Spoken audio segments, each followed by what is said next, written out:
대한민국과 건국 대통령의 이야기 9번째 시간입니다. 오늘의 주제는 4.19 혁명입니다. 4.19 혁명의 원인은 무엇일까요? 첫째로 절대 권력의 문제입니다. 영국의 액튼 경이 이런 말을 남겼습니다. 권력은 부패하고 절대 권력은 절대로 부패한다. 동서고금의 역사를 비춰보면 정확한 말인 것을 확인할 수 있습니다.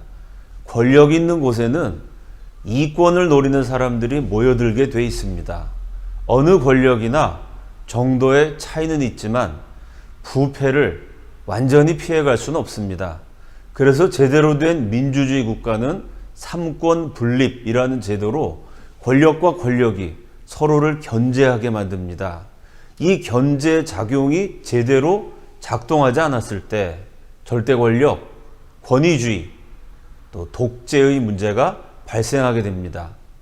1954년 전후로 이승만은 대한민국의 절대 권력자가 됩니다. 전쟁을 치르면서 군인, 경찰은 이승만의 명령에 절대 복종하는 조직이 되었습니다. 국회는 이승만을 정점으로 한 자유당이 장악을 해버렸습니다. 그 이승만을 견제할 세력이 아무도 없었던 것입니다. 이렇게 절대 권력화되면서 이승만 대통령 본인은 청렴결백하셨습니다만 그 밑에 있던 자유당 정권은 말할 수 없이 부패해졌습니다.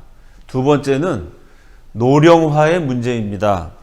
1954년 남해의 외딴 섬을 방문한 이승만 대통령이 지은 시가 있습니다. 고송, 외로운 소나무라는 시입니다. 섬 안에 우뚝 자란 백척 소나무, 홀로 고고하게 사시에 풀을 얻네. 빼어나 우뚝하기 쉬운 일 아니거늘 팔방에 끝없는 바람 혼자 받고 섰구나. 소나무를 보고 노래한 시입니다. 그런데 그 시가 이제 80년 생애를 지나가고 있었던 건국 대통령 이승만의 모습과 닮아 있습니다. 어쩌면 소나무를 보면서 자신을 느끼셨는지도 모르죠. 소나무 키가 올망졸망합니다. 비슷비슷해요. 그렇게 평범한 소나무는 거친 비바람 폭풍 후에 홀로 시달리지 않습니다. 비슷한 키의 나무들이 있어서 바람을 맞아도 분산이 되겠죠. 그런데 홀로 빼어납니다. 사시에 푸르릅니다. 우뚝 솟은 백척 소나무. 그렇게 한 사람이 탁월해진다는 것이 쉽지 않습니다. 탁월해지는 것이 굉장히 좋은 일이긴 한데요. 문제는 뭐냐면은 비슷한 키의 나무들보다 혼자 빼어났기 때문에 높은 곳에서 사방팔방 거센 비바람 폭풍우를 홀로 견뎌내야 합니다. 이승만의 생애가 그러했습니다. 6살에 천자문을 띄고 14살에 사서삼경을 마스터합니다. 19살에 배제학당 들어가 6개월 만에 영어를 가르치는 한국 최초의 영어 교수가 됩니다. 아시아인 황인종 동양인 최초의 국제법 박사. 거기다가 조선의 봉건주의, 일본의 제국주의, 악마적인 공산주의와 끝없이 싸워야 했습니다. 그 와중에 숱한 죽음의 위협을 당하고 숱한 위기의 순간을 견뎌옵니다. 홀로 빼어나서 사방팔방 바람을 다 맞으면서 80이 되었을 때 이승만은 지칠 대로 지쳐 있었습니다. 아무리 탁월해도 사람은 사람입니다. 세월을 이기는 장사는 없습니다. 가는 세월을 잡을 수도 없고 오는 세월을 막을 수도 없습니다. 지금도 연세가 80이라 그러면 적지 않은 나이입니다.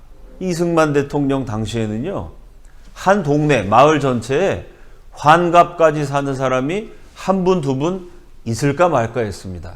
그래서 환갑잔치를 동네 사람들이 모여서 다 같이 축하해 주던 시절입니다.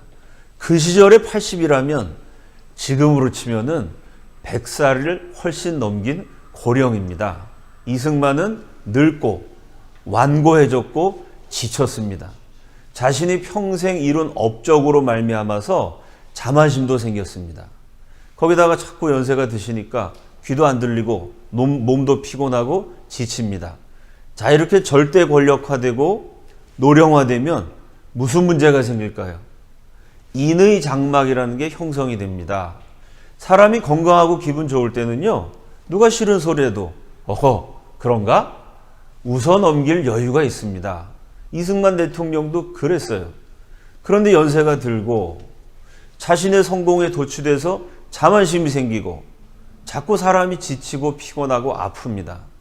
내가 아프고 지쳐 있는데 또 내가 대단한 사람이라고 생각하는데 옆에서 자꾸 그거 아닙니다. 잘못됐습니다. 그런 걸 웃으면서 받아주기보다 감히 누가 나한테 대들어? 이렇게 사람이 격한 반응을 보이게 됩니다. 그 평범한 사람들 가운데서도 발견할 수 있는 현상입니다. 이승만 대통령이 연세가 드시니까요. 그래도 좀 건강하실 때는 누가 무슨 소리를 해도 국회에서 뭐 떠들고 그래도 프란치스카 여사에게 들려주신 말씀을 보면요. 국회는 원래 비판하는 데고 그러니까 신경 쓸 거 없어. 오히려 국회의 비판을 듣고 속상해하는 영부인을 위로하셨던 분입니다. 그 연세가 들고 지치니까 감히 저것들이 말이야 내 공로를 무시하고 나를 함부로 대해? 이러고 강하게 대처하게 됩니다. 그럼 주변 사람들이 어떻게 되냐면요. 좋은 보고를 올리면은 문제가 없구나. 좋아하시고 좀 싫은 소리, 안 좋은 소리, 각하 정책이 잘못됐습니다. 국민들이 힘들어합니다. 이러면 대통령이 화를 내시니까 알아서 기는 아부파들이 생깁니다. 대통령 귀에 듣기 좋은 소리만 합니다. 또 대통령을 아끼는 사람들도 비슷한 실수를 저지르게 되죠.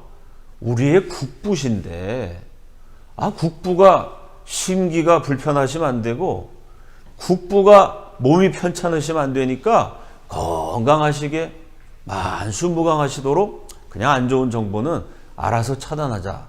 대통령을 위한다는 구실로 사실은 이 현실, 진실로부터 눈과 귀를 막아버립니다.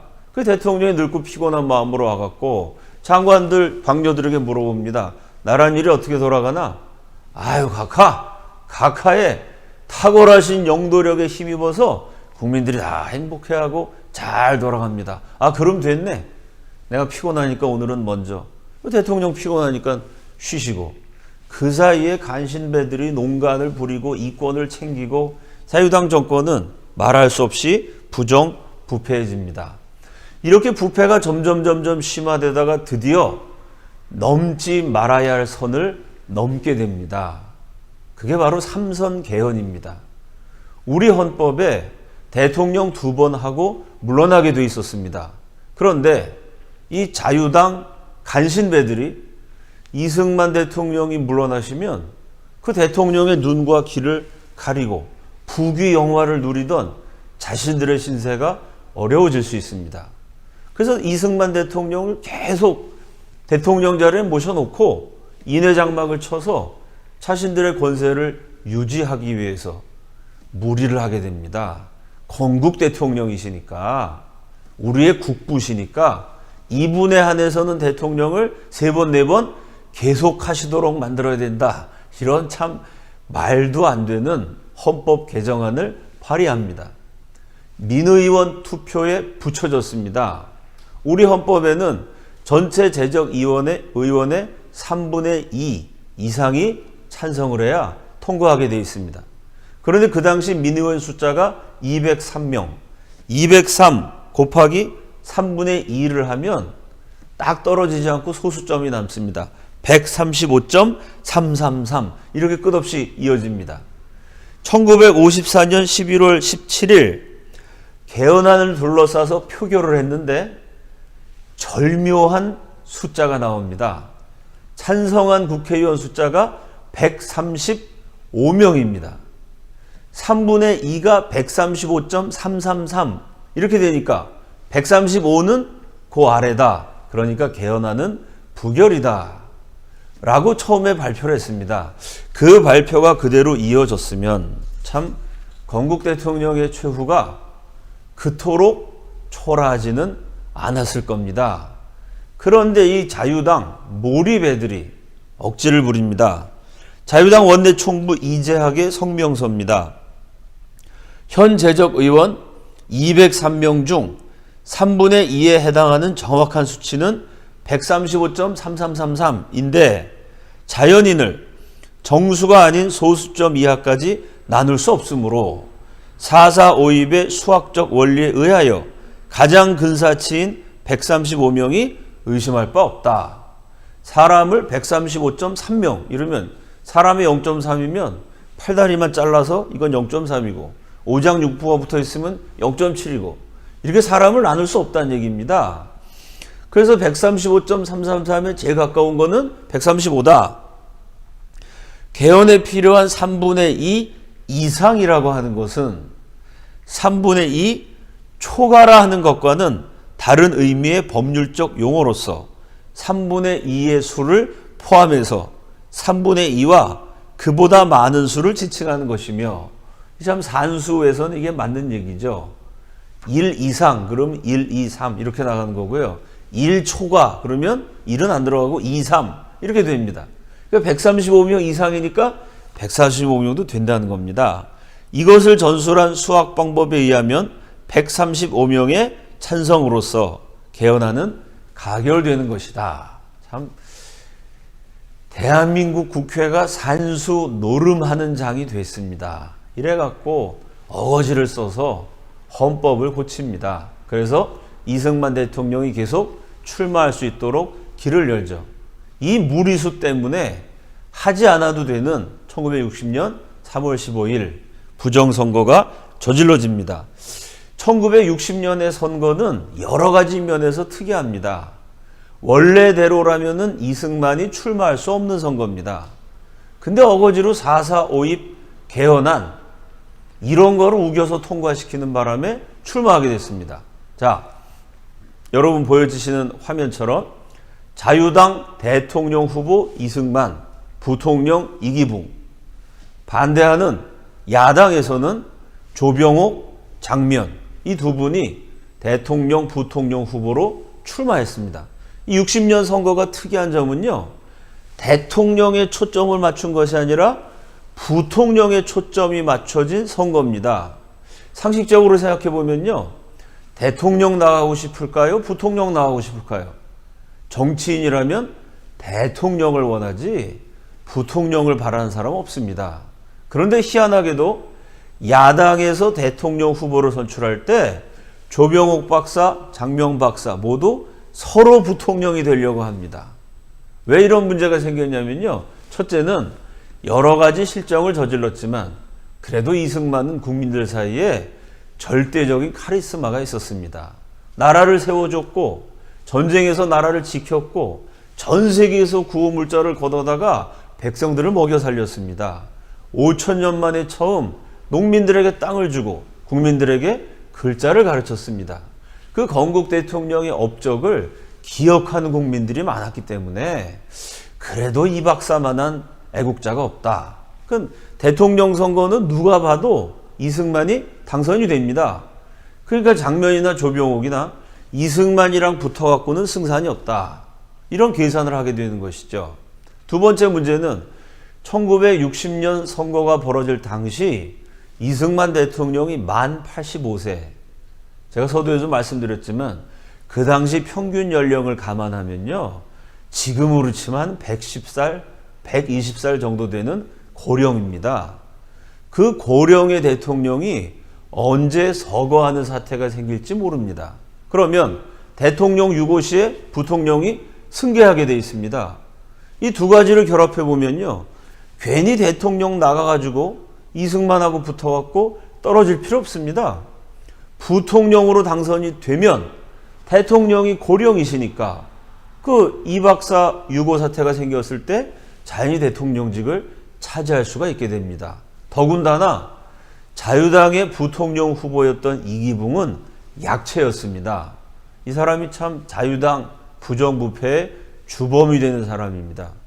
이승만 대통령에게는 아주 정말 하늘처럼 하나님 받들듯이 대통령은 모셨는데 사실은 그러면서 대통령의 신임을 받아갖고 눈과 귀를 가린 인해 장박을 만든 장본인입니다. 이 인기가 별로 없었기 때문에 부통령 선거에서는 야당 후보가 당선된 가능성이 높았습니다. 그러니 첫째는 이승만이랑 붙어봤자 안 되고, 둘째는 이승만이 고령이라 유고 사태가 생기면 물려받을 수가 있고, 셋째는 이기붕하고 붙으면 이게 되는 싸움입니다.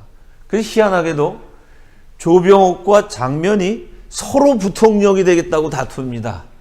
그러다 결국 표를 많이 받은 장면이 부통령 후보, 조병옥이 대통령 후보가 됩니다. 거기다가 또 하나의 사건이 벌어지죠. 이 조병옥 선생이 위종양이 있어가지고 그때만 해도 한국에 치료할 수 있는 기술적인 그 의학을 가진 병원들이 변변치 않았습니다.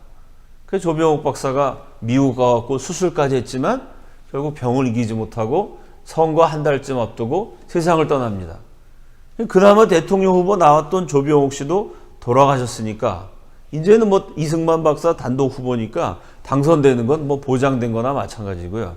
이제 부통령이 초미의 관심사가 됩니다. 그러니 자유당 간신배들이 얼마나 다급해졌겠어요. 부통령을 빼앗기면 정권이 넘어가게 됩니다. 정권이 바뀌면 이 자유당의 전횡과 횡포에 아주 이를 갈고 칼을 갈고 있었던 야당에 당연히 보복, 청산 과정이 따르게 되죠. 그 부귀영화를 잃어버린 정도가 아니라 감옥에 갈 수도 있습니다. 이 지경이 되니까 자유당 지도부가 수단과 방법을 가리지 않고 부정선거를 저지릅니다. 선거운동할 때부터 야당 후보들의 선거운동을 집요하게 방해를 합니다.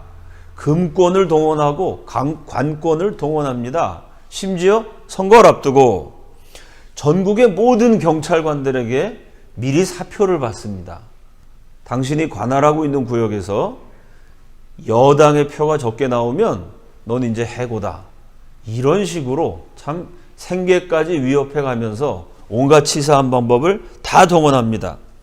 드디어 3월 15일 선거 당일에 전국에 걸쳐서 부정의 종합 세트라고 표현해도 될 만큼 다양한 방법의 부정선거가 자행됩니다. 폭력배를 동원해가지고 야당 지지자들을 두들겨 팹니다. 투표함을 아예 통째로 바꿔치기 합니다. 뭐 이런 다양한 방법으로 이기붕 부통령 당선시키려고 애를 쓰게 됩니다. 그래 국민들이 누가 봐도 한심스럽습니다. 선거 당일에 벌써 야당은 이런 부정선거는 무효다라고 선언을 하고 전국에서 시위가 일어나고 국민들의 항의가 본물 터지듯이 쏟아져 나옵니다. 3월 15일 선거 당일에 벌써 10여 명이 죽고 다친 사람까지 합치면 70여 명에 달하는 아주 엄청난 사태가 벌어집니다. 그런데 그 지경이 되도록 이승만 대통령은 모르고 있었습니다. 인해 장박에 둘러싸여가지고 부정선거가 저질렀는지 사람들이 왜 저러지는지 알 수가 없습니다. 대통령이 세상이 시끄러우니까 아랫사람들을 모아놓고 물어봅니다. 왜 이렇게 시위가 일어나고 난리야? 밑에 사람들이 약속한 대로 대통령에게 멘트를 날립니다. 각하의 영도력에 힘입어서 우리 자유당이 압승을 하니까 야당이 불만을 품고 괜히 트집을 잡아서 저런 겁니다. 그 말만 믿고 3월 17일 부정선거 이틀 후에 이승만 대통령이 담화를 발표합니다. 안 될 일을 하다 실패하고 나서도 깨닫지 못하고 야당이 지는 선거인데 하다가 본인들 능력이 부족해서 안 된 걸 갖고 못 깨달았다는 겁니다. 도리어 마산 사건 등의 책임을 자유당에 밀고 있는 것은 당치 않은 일이며 그 마산을 중심으로 부정선거 규탄 아주 시위가 많이 일어나니까 그런 책임이 자유당에 있다고 미루는 것은 당치도 않은 일이다. 아주 민심과는 전혀 엉뚱한 그런 얘기를 합니다. 그리고 공권력을 동원해가지고 이 자유당 수뇌부가 이 국민들의 시위를 눌러버립니다. 한 달쯤 지나니까요. 전국적으로 시위가 막 일어나가 잠잠해졌습니다. 그래가지고 그냥 어물쩍 넘어가나 했는데 4월 11일에 전라남도 남원 태생으로 마산에서 공부하고 있었던 김주열이라는 학생이 부정선거 반대 시위에 참여했다가 행방불명이 됐습니다. 그런데 4월 11일 날 그 꽃다운 소년의 시체가 바다에 떠오른 겁니다. 그 시체가 바다에 던져졌다가 떠올랐으니 아주 참 몰골이 끔찍하겠죠. 거기다가 눈에 쉬릇한 자국이 콱 박혀있는 채였습니다. 그 시위에 참여했다가 행방불명 됐다가 떠오른 걸 보니까 이게 공권력의 참 행사에 의해서 이 학생이 죽게 된 것이다. 많은 사람들이 그렇게 생각할 수가 있겠죠. 꽃다운 학생의 그 처참한 시체를 보고 잦아들던 시위의 불길이 확 타오릅니다. 전국적으로 부정선거 다시 하자라고 외침이 아주 방방곡곡에 들리게 됩니다. 자, 이 지경쯤 되니까 이승만 대통령도 뭔가 사태가 심상치 않다는 것을 알게 됐습니다. 그 4월 12일 국무회의록을 보면은 김주열의 죽음을 대통령이 언급을 합니다. 그리고 이거 뭔가 선거에 문제가 있는 거 아니냐? 장관들에게 질문을 하게 됩니다. 혹시 선거가 잘못되었다고 들은 일은 없는가? 이게 그 국무회의록에 남아있는 대통령의 말씀입니다. 얼마나 어처구니 없고 참 비극적인 얘기예요. 부정선거를 저지른 놈들 앞에 놓고 그 간신배들 때문에 눈과 귀가 다 막혀서 세상 돌아가는 걸 모르면서 부정선거 범인들한테 하신 말씀이 선거 잘못됐다고 들은 일 없나? 이렇게 상황을 모르셨습니다. 양심이 있었다면 그때라도 저희가 잘못해갖고 사실은 이렇게 부정을 저질렀습니다 라고 석고대죄했어야죠. 그러면 그 당시 자유당 수뇌부한테 양심을 기대하는 것 자체가 어리석은 일입니다. 문제가 없습니다. 빨갱이 놈들이 배후에서 조종해서 그렇습니다. 천편일률적인 대답만 늘어놓습니다. 그 말을 듣고도 이승만 대통령이 뭔가 석연치 않았어요. 그래서 이렇게 말씀하십니다. 대통령을 사임하고 다시 자리를 마련하는 이외에는 도리가 없다고 보는데, 여러분 이때까지만 해도요, 전국에 일어났던 시위의 구호가 부정선거 다시 하자였습니다. 이승만 대통령 물러나라는 사람은 없었습니다. 물러나야 된다는 얘기를 처음 하신 분은 이승만 대통령 본인입니다. 뭔진 모르지만 국민들이 이렇게 소란하고 데모를 하면은 이거 대통령 물러나야 되는 거 아니야? 라고 본인이 먼저 말씀하셨습니다. 그리고 4월 18일에 이승만 정권의 종말을 재촉한 사건이 벌어집니다. 여러분 보시는 화면처럼 고려대학교 앞에서 학생들이 평화적으로 시위했습니다. 이 사진에 학생들이 빽빽히 모여 있는데요, 강목을 들고 있다든지 쇠파이프 휘두르는 학생 없습니다. 어깨 동무하고 구호를 외치는 평화롭고 정당한 시위입니다. 그런데 자유당 정권 내내 기승급을 했던 정치 깡패들이 이 학생들을 무자비하게 구타합니다. 폭력으로 짓밟아 버리니까 그 다음 장면, 대열을 정돈했던 이 학생들이요, 여러분 보시는 사진처럼 그렇게 두들겨 맞아갖고 뿔뿔이 흩어지게 됩니다. 나라가 깡패를 동원해서 정의를 외치는 학생들을 구타했습니다. 이게 타오르는 민심에 기름을 끼얹은 격입니다. 결국 4월 18일 폭력 사태를 계기로 해서 4월 19일쯤에는 전국적으로 시위가 번져가게 됩니다. 그날 이승만 정권의 마지막 국무회의가 열립니다. 1960년 4월 19일 대통령이 이렇게 말씀하십니다. 오늘은 내가 이거 무슨 난중에 앉아있는 것 같아. 사람들이 나를 나가라고 하는 모양인데 순순히 좋게 내주려고 해. 그러니까 대통령은 국민들이 원하면 얼마든지 난 물러난다, 이런 충정이 있으셨습니다. 나는 무슨 이유인지 무슨 까닭인지를 똑똑히 알았으면 해. 무엇인지 까닭을 알아야 해결할 걸 아냐. 참 이 말씀을 보면 이승만 대통령이 마지막까지도 본인의 권력보다는 나라를 생각했다는 애국자라는 것을 알 수 있습니다. 동시에 이 천재 이승만이 인해장막에 휩싸여 가지고 이렇게 참 어리석어지실 수도 있구나라는 안타까운 심정도 듭니다. 부정선거 저질러지고 한 달이 넘게 지났는데 학생들이 맞고 다치고 죽고 난리가 났는데 그때까지도 그 원인이 뭔지를 모르고 있었습니다. 이렇게 대통령이 호소할 때는요, 밑에 있는 사람들이 한 달이 넘었으니까 참 사실은 이러한 일이 있었습니다. 자백해야 되는데 이 양심을 저버린 자들은 끝까지 허위보고를 합니다. 홍진기 내무부 장관, 마산 사태는 1차로 민주당이 선도했고 2차로 제5열, 이거 이제 뭐 공산당이 원한 첩자, 반체제 세력 뭐 이런 의미겠죠.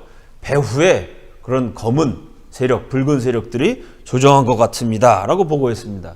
최재형 문교부 장관, 학생들은 선동을 받은 것으로 보입니다. 배후 조정이 있는 것으로 추산됩니다.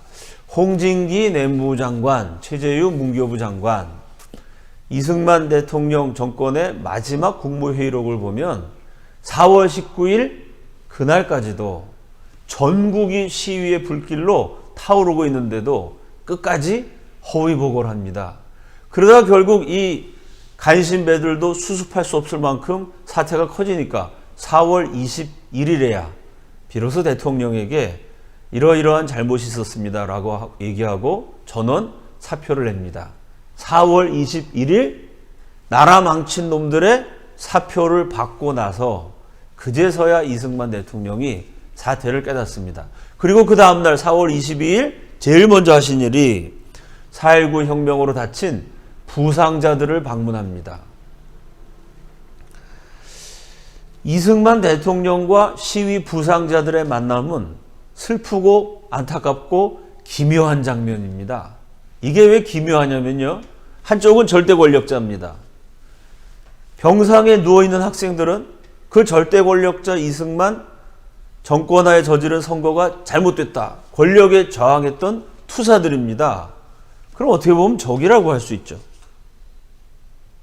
권력을 움켜쥔 쪽과 그 권력이 잘못됐다고 비판하다가 다친 투사들과 만났으면 뭐가 좀 날카로운 적의가 보이는 게 상식입니다. 그런데 병원에 들어가자마자 누워있는 학생들이 눈물을 흘리면서 일제히 외칩니다. 할아버지라고 외쳐요. 그리고 눈물을 흘려요. 이승만 대통령도 눈물을 흘립니다. 선거가 잘못됐다고 외쳤던 학생들도요, 선거는 잘못됐지만 저 대통령 할아버지는 나라 지킨 훌륭하신 분이다, 이 박사에 대한 존경심이 있었던 거죠. 그 이승만 대통령 들어올 때 이 독재자야 물러나라, 당신 때문에 내가 이렇게 다쳤어, 사대질한 게 아닙니다. 오히려 어린 학생들이 눈물을 흘리면서 할아버지라고 외쳐요. 이승만 대통령 눈물을 흘리고 이 부상한 학생들 하나하나 맞춰보면서 나 때문에 이 꽃다운 청년들이 다 다쳤구나, 내가 불구가 되었는데 너희들이 불구가 되었다, 그러면서 눈물을 흘립니다. 이때 이승만 박사가 이런 말씀을 하시죠. 학생들이 왜 이렇게 됐어? 부정을 왜 해? 뒤늦게 참 사태를 깨닫고 후회 섞인 한탄을 하신 겁니다. 그리고 이런 말씀을 덧붙이십니다. 부정을 보고 일어서지 않는 백성은 죽은 백성이지. 이 젊은 학생들 장하다. 나는 잘못을 저질러서 이렇게 심판을 받지만 이 잘못과 부정을 보고 저항하지 않는다면 죽은 백성이 되고 죽은 민족이 됩니다. 그런데 우리 한민족은 저항을 했어요. 나는 잘못해서 심판받지만 나의 잘못을 보고 저항했던 우리 민족은 살아있는 민족이다. 이 젊은이들은 장한 젊은이다. 이승만 대통령을 독재자라고 비판을 합니다. 여러분, 세상의 어느 독재자가 본인에게 저항했던 투사들에게 장하다, 본인에게 불의를 규탄했던 수많은 민족을 향하여 살아있는 민족이다, 자신을 반대한 사람들을 이렇게 격찬한 독재자가 세상에 어디 있을까요? 뒤늦게 사태의 심각성을 깨달았지만 이미 엎질러진 물이었습니다. 4월 25일에 여러분 보시는 사진처럼 서울 시내 대학 교수 250명이 서울 시내를 행진하면서 시위를 합니다. 학생들의 피해 보답하자라는 플랜카드도 보입니다. 그때 처음으로 이승만 대통령 하야라, 물러나라 라는 구호가 플랜카드에 적혀서 등장합니다. 이 3.15 부정선거에 대한 시위는 거의 마지막 무렵까지 부정선거 다시 하자였습니다. 이승만 대통령 물러가라는 얘기는 사태가 점점 커져서 마지막에 등장합니다. 이 물러가라는 소리, 국민들이 물러가라고 시위다가 외치기 전에 제일 처음 물러나야 된다라고 말씀하셨던 분은 이승만 대통령 본인이었습니다. 결국 이 교수 시위에서 물러가라는 플랜카드가 등장하고 이제 실수를 다 돌이킬 수가 없다고 판단한 이승만 대통령이 4월 26일 날 국민이 원한다면 대통령도 물러나야 된다. 그게 우리의 민주주의다. 시위다 대표에게 말하고 결국 하야의 길을 결단합니다. 이승만 대통령의 실책에도 불구하고 스스로 하야를 결단하신 대목은 우리가 높게 평가해야 됩니다. 이승만과 같은 시대 북한을 통치했던 김일성, 그 김일성의 잘못된 통치의 결과 나중에 400만이 굶어 죽습니다. 400만 굶어 죽이고도 죽을 때까지 어버이 수령 노릇하고 그러고도 모자라 아들, 손자대까지 물려줬습니다. 같은 민족, 남북한에 세운 정권인데 같은 시대에 살았던 김일성에 비교해보면 187명 사망하고 나서 국민이 원한다면 물러나야 된다. 본인이 결단함으로써 피해를 최소화한 그리고 민주주의를 지켜낸 이승만의 결단은 기억해야 합니다. 개명한 21세기에서도요. 최근 중동에 민주화 과정이 있었습니다. 소위 자스민 혁명이라 그럽니다. 튀니지, 리비아, 시리아 이런 중동의 독재 철권 국가에서 민주주의를 요구하는 시민들이 거리로 쏟아져 나왔습니다. 수천 명, 수만 명, 수십만 명이 죽었어요. 그런데 그 중동의 독재자들 가운데 스스로 하야한 사람은 단 한 명도 없습니다. 시리아 같은 경우 수십만이 죽고 내전이 나고 1,000만 명 넘는 국민들이 난민이 됐습니다. 국민들 다 거지 만들고 수십만 명 죽었는데도요. 독재자는 물러나지 않습니다. 나라가 절단나도 정권을 내놓을 수 없다는 것입니다. 물론 이승만 대통령이 잘못하셨습니다. 그러나 개명한 21세기 석유가 콸콸 쏟아지는 저 중동 국가에서도 벌어지는 사태와 그 1960년 가난했던 나라 대한민국을 비교해 보면 1960년에 187명 사망하고 나서 내가 물러나야 된다. 깨끗이 물러나셨던 이승만 대통령의 결단은 참 불행 중 다행이었다고 할 수 있습니다. 이렇게 이승만 대통령이 물러가시자 함께 아시아의 공산주의를 막아내면서 싸웠던 반공투사, 저 자유중국 타이완의 장개석 총통이 위로의 편지를 보냅니다. 참 각하의 수고를 우리 한국인이 오랫동안 기억할 거다. 그동안 고생 많으셨다. 장개석 총통은 이승만 대통령보다 훨씬 독재를 강하게 하신 분이니까 저 정도 독재하고 저 정도 시위했다고 물러나나. 어쩌면 그게 좀 이해가 안 갔을 수도 있습니다. 어쨌든 그 위로의 편지를 받고 이승만 대통령이 답장을 보냅니다. 내게는 위로받아야 할 하등의 이유가 없습니다. 왜냐하면 내게는 조국을 사랑하는 100만 청년 학도가 있기 때문입니다. 하야하면서 이승만 대통령이 남기신 말씀에는 공통점이 있습니다. 본인의 정권에 저항해서 싸웠던 그 부상 학생들 찾아가갖고는요, 이 학생들 장하다. 불의를 보고 저항하지 않는 민족은 죽은 민족이다. 장개석 총통의 편지에 대해서는요, 내가 위로받을 이유가 없다. 난 불쌍한 사람 아니다. 내게는 조국을 사랑하는 100만 청년 학도가 있다. 마지막 물러나는 순간에도 그분의 가슴에는 조국이 있었습니다. 나는 잘못해서 물러나지만 나의 잘못을 보고 들고 일어난 우리 한민족은 살아있는 민족이고, 그러다가 다친 이 학생들은 장한 멋진 청년들이다. 본인은 실패했지만 우리 대한민국은, 우리 국민은, 우리의 민족혼은 살아있다고 끝까지 조국에 대한 자부심을 말했습니다. 내가 잘못 저질러서 나는 쫓겨나지만 그렇다고 나 위로받을 필요 없다.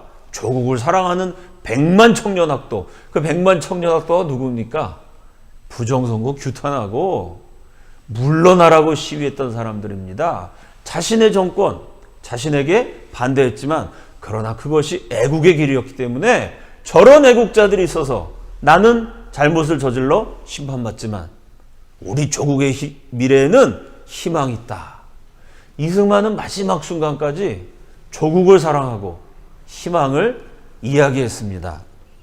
사람이 살다 보면 잘할 때도 있고 못할 때도 있습니다. 평범한 필부로부터 한 국가를 이끄는 최고 통치자에 이르기까지 사람이라는 점에서는 공통점이기 때문에요. 큰 일을 한 사람이 있고 작은 일을 한 사람이 있고 거대한 영향력을 끼치는 사람이 있고 그냥 자기 앞가림하는 사람도 있지만 누구든 상관없이 잘할 때가 있고 못할 때가 있습니다. 흥할 때가 있고 망할 때가 있습니다. 그러나 잘 안 될 때라도 흥한 것이 아니라 망할 때라도 나라를 생각하고 조국을 사랑하는 마음은 잃어버리면 안 됩니다. 하야하면서도 이승만 박사는 조국에 대한 희망을 말했고 자부심을 말했습니다.